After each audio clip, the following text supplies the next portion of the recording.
Soobarigalley Airbus gado waa nafadin aan nafadinayo xukuumadda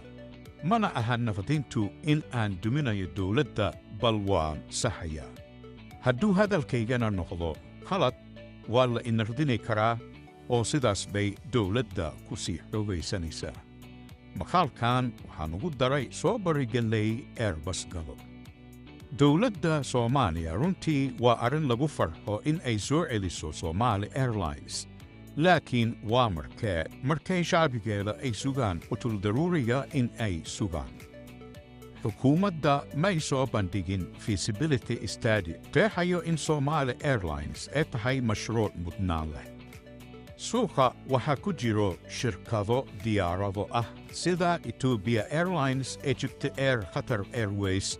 iyo kuwa kale oo rabo in ay suuqa Soomaalida soo galaan taasina waa tartan sugayo Somali Airlines laakiin meel aan tartan lagula jirin waa adigoo doomaha kalluumaysiga waaweyn soo gato iyo warshadda kalluunka gasacdeeyo ama baraf ku baakadeeyo samaysto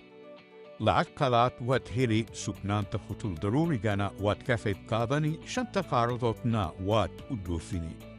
boqol mashruuc oo kale ayaa jiro oo tartankiisu yar yahay oo la bilaabi karo mashaariicdaasna sal waxa u ah aqoon-yahano dhaqaalaha soo bartay cilmi baaris samayn karo isla barbardhigi karo mashaariic tiro badan kana naqaashi karo mashruuc walba ceebtiisa iyo faa'iidadiisa kana soo bixini karo midka mudnaanta leh sida aan la soconno markaad matoor soo gadato matoorka wuxuu u baahan yahay mar walbaba in check-up la mariyaa si ma aragtay matoorka si fiican u shaqeeyo oo taasi macnaheedu waxay ka dhigan tahay diyaaradda markii la soo gado